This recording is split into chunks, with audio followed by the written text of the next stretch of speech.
ವಿಜಯಪುರದಲ್ಲೂ ಬಡ ಕುಟುಂಬಕ್ಕೆ BPL shock ಎದುರಾಗಿದೆ. ರೇಷನ್ ಕಾರ್ಡ್ ಬಂದ್ ಆಗಿ ಕುಟುಂಬ ಕಂಗಾಲಾಗಿದೆ. ಗೋಳಸಂಗಿ ಕುಟುಂಬದ ಬಿಪಿಎಲ್ ಕಾರ್ಡ್ ರದ್ದಾಗಿದೆ. ಇವರಿಗೆ ಸ್ವಂತ ಮನೆ ಇಲ್ಲ, ನೌಕರಿ ಇಲ್ಲ, ಕಾರ್ ಇಲ್ಲ, ಬೈಕ್ ಇಲ್ಲ.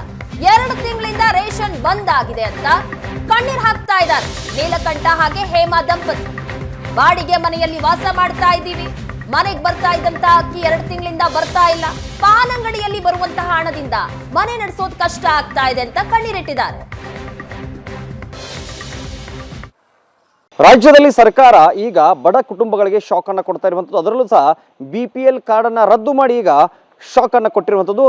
ಈ ನನ್ನ ಜೊತೆಗೆ ಈಗ ಒಂದು ಬಡ ಕುಟುಂಬ ಇದೆ. ಇಲ್ಲಿ ಇವರ ಬಳಿ ಯಾವುದೇ ಒಂದು ಬೈಕ್ ಇಲ್ಲ, ಒಂದು ಸೈಕಲ್ ಸಹಿತ ಇಲ್ಲ, ಒಂದು ಕಾರ್ ಇಲ್ಲ. ಮತ್ತೊಂದು ಕಡೆಗೆ ಇವರು ಯಾವುದೇ ಒಂದು ದೊಡ್ಡ ಉದ್ಯಮದಲ್ಲಿ ತೊಡ್ಕೊಂಡಿಲ್ಲ, ಸ್ವಂತ ಅಂಗಡಿಗಳಿಲ್ಲ, ಏನೂ ಇಲ್ಲ. ಆದರೂ ಸಹ ಅವರ ಬಿಪಿಎಲ್ ಕಾರ್ಡ್ ಇವತ್ತು ರದ್ದಾಗಿರುವಂಥದ್ದು. ಹೀಗಾಗಿ ಆ ಇಡೀ ಕುಟುಂಬ ಇವತ್ತು ನಲಗ್ತಾ ಇದೆ. ಇಲ್ಲಿ ನೋಡ್ಬೋದು, ಹೇಮಾ ಗೊಳಸಂಗಿ ಅನ್ನೋರ ಹೆಸರಲ್ಲಿ ಒಂದು ರೇಷನ್ ಕಾರ್ಡ್ ಇದೆ.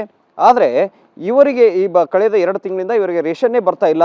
ಏನು ಹೇಳ್ತಾ ಇದ್ದಾರೆ ಅಂತ ಹೇಳಿದ್ರೆ, ಇವರಿಗೆ ನೀವು ಯಾವುದೋ GST ಕಟ್ತಾ ಇದ್ದೀರಿ ಅಂತ ಹೇಳ್ತಾ ಇದ್ದಾರೆ. ಆದರೆ ಇವರ ಪರಿಸ್ಥಿತಿಯನ್ನು ನೋಡಿದ್ರೆ, ಇವರ ಕುಟುಂಬದ ಪರಿಸ್ಥಿತಿಯನ್ನು ನೋಡಿದ್ರೆ, ಇವರ ಬಳಿ ಒಂದು ಸೈಕಲ್ ಸಹಿತ ಇಲ್ಲ, ಸ್ವಂತ ಮನೆ ಸಹಿತ ಇಲ್ಲ. ಅವರು ಬೇರೆ ಕಡೆ ಬಾಡಿಗೆ ಇದ್ದಾರೆ.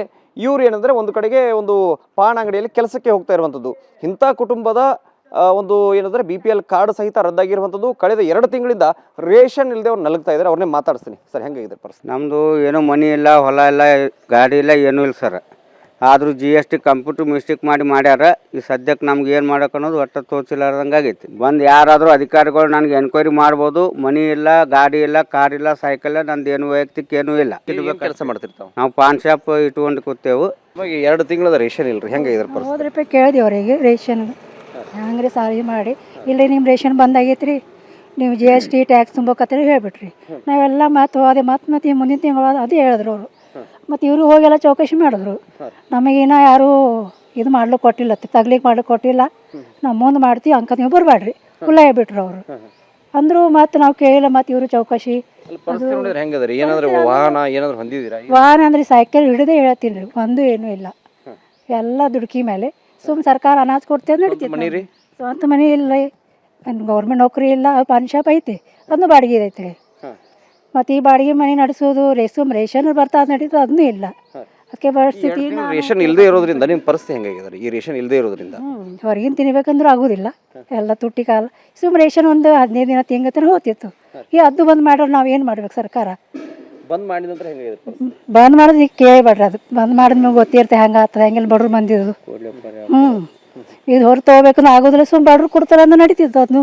ಅದನ್ನು ಕೊಡಲ್ಲ ಆಗ್ಯಾರ ಅವರು ಸರ್ಕಾರ. ಈಗ ಎಲ್ಲರೂ ಮಾಡಬೇಡ್ರಿ, ಸುಮ್ಮನೆ ಕೇಳ್ರಿ, ಚೌಕಶಿ ಮಾಡಿರಿ, ಬಂದ್ ಮಾಡಿರಿ. ಸುಮ್ಮನೆ ಬಂದ್ ಮಾಡೋದ್ರಿಂದ ಹೆಂಗೆ ರೀ? ಮುಂದೆ 2,000 ಅವು ಇವು ಅವ್ರಿಗೆ ನಮ್ಗೆ ಒಂದು ಬಂದಿಲ್ಲ. ಏನು ಡಿಸೆಂಬರ್ 10 ತಿಂಗಳು ಕಂದು ಕಟ್ಟಿವ್ ನೋಡ್ರಿ, ಅದೊಂದು ಬಂದಿದೆ ರೀ. ಮುಂದೆ ಒಂದು ಬಂದಿಲ್ಲ ನನಗೆ. ಗೃಹಲಕ್ಷ್ಮಿದು ಬಂದಿಲ್ಲ ರೀ. ಬೇಕಾದ್ರೆ ಅವ್ರು ಬಂದು ಚೌಕಶಿ ಮಾಡಿ ಇನ್ಕ್ವೈರಿ ಮಾಡಿರಿ. ಮೊದಲೇ ಹೇಳ್ತಾರೆ ರೀ, ಯಾಕೆ ಬಂದಾಗಿತ್ತು? ಇನ್ನೊಂದು ಟ್ಯಾಕ್ಸ್ ತುಂಬ್ತೀರಿ, ಆಮೇಲೆ GST ಕೂತದ್ರಿ, ಅದು ತಗ್ಸ್ಕೊಂಬರಾನ. ಇವ್ರಿಗೆ ಏನು ಅಂದಾರ ಅಲ್ಲಿ ಹೋಗಿ ನಿಮ್ದು ಏನೂ ಆಗೋದಿಲ್ಲ, ಈ ಸರ್ಕಾರ ಆಗಿರ್ತಾನ ಎಲ್ಲರೂ ಬಂದ್ ಮಾಡ್ಯಾರ ಅಂದು. ಮತ್ತು ನಾವು ಹೆಂಗೆ ಮಾಡ್ಬೇಕ್ರಿ? ಗೌರ್ಮೆಂಟ್ ಇದ್ದವ್ರು ಮಾಡೋದು ಬಿಟ್ಟು ನಮಗಂತ ಮಾಡಿದ್ರೆ ನಾವೇನು ಮಾಡ್ಬೇಕು ಹೇಳ್ರಿ? ರೇಷನ್ ಬರದೇ ಇರೋದ್ರಿಂದ ಅವರು ಸಂಕಷ್ಟಕ್ಕೆ ಸಿಲುಕಿದ್ದಾರೆ. ಮತ್ತೊಂದು ಕಡೆಗೆ ಗೃಹಲಕ್ಷ್ಮಿ ಸಹ ಬಂದಾಗಿದೆ ಅಂತ ಅವ್ರದ್ದು. ಈ ರೀತಿಯಾಗಿ ಇದು ಯಾರ ಎಡಬಟ್ಟೋ ಅಥವಾ ಇಲ್ಲಿ ಅಧಿಕಾರಿಗಳು ಎಡಬಟ್ಟು ಮಾಡಿದಾರೋ ಅಥವಾ ಎಂಟ್ರಿ ಮಾಡೋ ಸಮಯದಲ್ಲಿ ಏನದು ಗೊತ್ತಿಲ್ಲ. ಅವರ ಪರಿಸ್ಥಿತಿ ಈಗ ನಲಗತಕ್ಕಂಥ ಪರಿಸ್ಥಿತಿ ಬಂದು ನಿಂತಿರುವಂಥದ್ದು. ವಿಜಯಪುರ ಕೇರಳಪ್ಪ ಜೊತೆಗೆ ಷಡಕ್ಷರಿ ಏಷ್ಯಾನೆಟ್ ಸುವರ್ಣ ನ್ಯೂಸ್.